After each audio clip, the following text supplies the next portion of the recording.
नमस्कार दोस्तों, स्वागत है आप सभी का। तो फाइनली दोस्तों, आज जिस बात की बिल्कुल भी हम लोगों ने सोचा नहीं था कि ऐसा भी हो सकता है, लेकिन हुआ वही। 69,000 आरक्षण मामले पर आज बिना सुनवाई किए ही अगली डेट लगा दी गई जज साहब की तरफ से। लंच से पहले भी एक बार केस का नंबर आया तो केस को पास ओवर कर दिया गया कि इसे हम बाद में सुनेंगे। लंच के बाद 2-3 बार केस का नंबर आया, लेकिन जज साहब दूसरा केस उठा करके सुनते रहे और लगभग जो है 4 बजे तक, 4:05 तक सुनवाई हुई। 4 बजे ही मान के चलिए आप। और 330 तक मामला सुना गया, उसमें आगे पीछे 426, 422 इस प्रकार के मामले उसमें सुने गए। लेकिन आपका मामला सीरियल नंबर 307 पे लगा था, उसको टेकअप ही नहीं किया गया, मामला सुना ही नहीं गया। इसी प्रकार से एक ईडब्ल्यूएस आरक्षण का भी मामला आज की ही डेट के लिए मेंशन उसको करवाया जाना था, उसकी भी सुनवाई करवाई जानी थी, लेकिन उस मामले को भी नहीं सुना गया। एक आपका ये मामला था ईडब्ल्यूएस आरक्षण वाला 8340, ये भी आपका 2020 में ही याचिका डाली गई थी शशांक पांडे एंड अदर्स के नाम से। ये भी आज के लिए ही इसको भी सुना जाना था। आप देख सकते हैं case is not on list दिखा रहा है, पहले यहाँ पे लाइकली टू बी लिस्टेड 24 मई के लिए यहाँ पर दिखा रहा था। अभी 13/156 का केस स्टेटस अपडेट नहीं हुआ है, लेकिन अगली जो डेट यहाँ पर है 12 जुलाई की लग गई है। साथियों, एक चीज़ तो यहाँ पर जो समझ में मुझे आ रहा है कि यहाँ पर कहीं ना कहीं जो है, चाहे सरकार की तरफ से निष्क्रियता हो, चाहे अपनी टीम की तरफ से यहाँ पर निष्क्रियता हो, अब हम इस पर कोई टिप्पणी नहीं करना चाहते हैं, लेकिन अगर यहाँ पर सरकार ने 6800 की लिस्ट निकाली थी और 6800 को नियुक्ति उनको देना था, तो फिर वो सुनवाई क्यों नहीं करा पाए? और 6800 की टीम की तरफ से कौन से अधिवक्ता थे, उनकी तरफ से यहाँ पर प्रयास किया गया क्या, उसमें क्यों सुनवाई नहीं हो पाई? आरक्षण पर 13/156 का मामला है और 6800 की जो लिस्ट की जो जीओ 5 तारीख की और 4 तारीख तक ये सब कुछ भेजा गया था। ऐसा एक काउंटर भी आपने देखा होगा, मास्टर काउंटर सरकार ने लगा दिया है। तो वो मास्टर काउंटर आज कोर्ट में जहाँ तक मुझे लग रहा है सबमिट कर दिया गया होगा। जब वो तैयार था, सबमिट करना था उसको आज, तो जहाँ तक मुझे लग रहा है कि उसको सबमिट कर दिया गया होगा, लेकिन सुनवाई आज नहीं हो पाई है।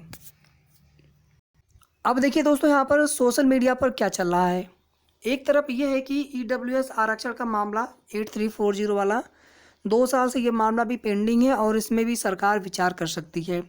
दूसरा आप देखेंगे रॉबिन सिंह वाले पर ये पहले से चल रहा है कि यहाँ पर कुछ सीटें जो है समायोजित की जा सकती हैं, क्योंकि 69,000 में बिना विज्ञापित किए आप एक भी पद जोड़ नहीं सकते। जो पहले से चयनित हैं उनको बाहर आपने निकाला नहीं अभी तक, फिर 6800 को एडजस्ट करना उसमें किस प्रकार से, तो यहाँ पर कुछ पद जोड़ते हुए एक समायोजन का रास्ता निकल सकता था। ऐसा देखिए, ये सब चीज़ें बताई जा रही हैं और वैकेशन में भी केस सुने जाते हैं, ऐसा नहीं है। लेकिन अगर वहाँ पे आप अर्जेंसी फाइल करते हैं, अगर गवर्नमेंट चाहेगी तो, और गवर्नमेंट की मंशा हम आप कभी समझ नहीं पाएंगे।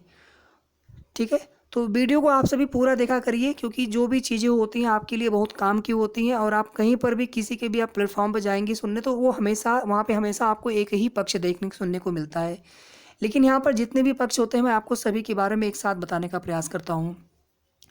साथियों, 6800 के अलावा अभी ओबीसी एससी के भाइयों को भी कुछ और सीटें मिलने के आसार हैं, और ये सब कोई अनुमान की बातें नहीं हैं, जो बिल्कुल तथ्यपरक है। आप स्वयं से विचार करिए कि सुपर न्यूमरी पोस्ट के आधार पर 6800 की नियुक्ति की बात कभी कही गई थी। 69,000 में आप एक भी अतिरिक्त सीटें आप भर नहीं सकते बिना विज्ञापन जारी किए। अलग से अगर आप यहाँ पर सीट अगर आप समायोजन करते हैं तो उसमें आपको सभी वर्ग को सीटें देनी पड़ेंगी। अगर आप अब ऐसा करते हैं तो फिर आपको ईडब्ल्यूएस आरक्षण भी देना पड़ेगा। उसमें आपने चलिए नहीं दिया, आपके पास बहाना था, हालांकि वो मामला अभी भी कोर्ट में चल रहा है। लेकिन अगर अब आप ऐसा करते हैं तो 10% ईडब्ल्यूएस को आरक्षण आपको देना ही पड़ेगा, अगर आप समायोजन करते हैं तो। और बाकी जिसका जितना आरक्षण होता है ओबीसी एससी एसटी विशेष आरक्षित और सभी का आरक्षण भी पूरा करना होगा। जो सारी जो प्रक्रियाएं होती हैं आरक्षण की, ओवरलैप की, और जो आज का मास्टर काउंटर था उसमें 1995 का कोई आरक्षण नियमावली की बात नहीं कही गई थी। सुप्रीम कोर्ट का एक ऑर्डर बताया गया था उसमें, हमने तो ऐसा ही पढ़ा, बाकी उसमें जो भी चीज़ें हों वो देख लेंगे बाद में उसमें क्या है। तो यहाँ पर साथियों, सभी वर्ग को, या तो सरकार सभी वर्ग को कुछ और सीटें यहाँ पर एडजस्ट करे, समायोजन का रास्ता निकाले। अदरवाइज 6800 नियुक्ति का मामला जिस प्रकार से लग रहा था कि ये भर्ती बहुत पहले कंप्लीट हो जाएगी, फरवरी मार्च पहले जनवरी में लग रहा था, फिर फरवरी, फिर मार्च, फिर अप्रैल, फिर मई। अब मई भी गया, जून भी गया, सीधे 12 जुलाई की डेट। वो भी नहीं पता कि 12 जुलाई को सुनवाई होगी भी कि नहीं होगी। अभी कहीं सुप्रीम कोर्ट में नई याचिका पढ़ने जा रही है, तो कहीं पर 6800 में आप देखेंगे बीएड बीटीसी वाला मामला इसमें कोई डाला है, कोई नई याचिका उस पर। तमाम तरह की चीज़ें इसमें देखने को मिल रही हैं। तो अब अगर यहाँ पर कोई नया अगर चीज़ें अगर किया भी जाता है समायोजन के तहत, तो फिर उसमें भी कोई ना कोई वहाँ पे अड़ंगा, बीएड बीटीसी तमाम तरह की चीज़ें हैं। तो यहाँ पर प्रायोरिटी ये होनी चाहिए थी साथियों कि 6800 को नियुक्ति यहाँ पर मिल जाना चाहिए था। देखिए, हालांकि जितने भी मामले हैं सभी पर बात करना मेरा नैतिक कर्तव्य है। अभी किसी एक पक्ष को लेके बात करूं, बाकी दूसरे मुद्दे पर कोई अपडेट अगर हो या ना हो, अगर मैं बात करना या वो मुद्दा अगर छूट जाए, तो तुरंत जो है उन भाइयों बहनों के कमेंट आते हैं कि मतलब आप जो है एक पक्ष को सपोर्ट कर रहे हैं, ऐसा वैसा।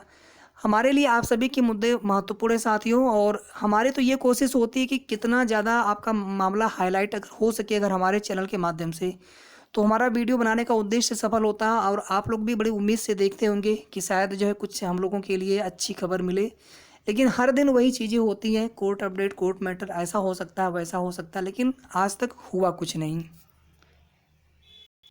बाकी साथियों, आज तो सुनवाई हुई नहीं है, तो आज का तो कोर्ट ऑर्डर आना नहीं चाहिए। सुनवाई अगर हुई रहती, मामला टेकअप हुआ रहता, तो कोर्ट ऑर्डर उसका आता ही आता है। केस स्टेटस अपडेट होने दीजिए, बाकी जो भी अपडेट्स होगी आपको नेक्स्ट वीडियो के माध्यम से बता दी जाएगी। और भी कुछ जानकारी मिलने दीजिए, उसके बाद आपको शेष जो भी सूचना होगी उसको लेकर के नेक्स्ट वीडियो के माध्यम से बहुत जल्द सूचना दी जाएगी। धन्यवाद।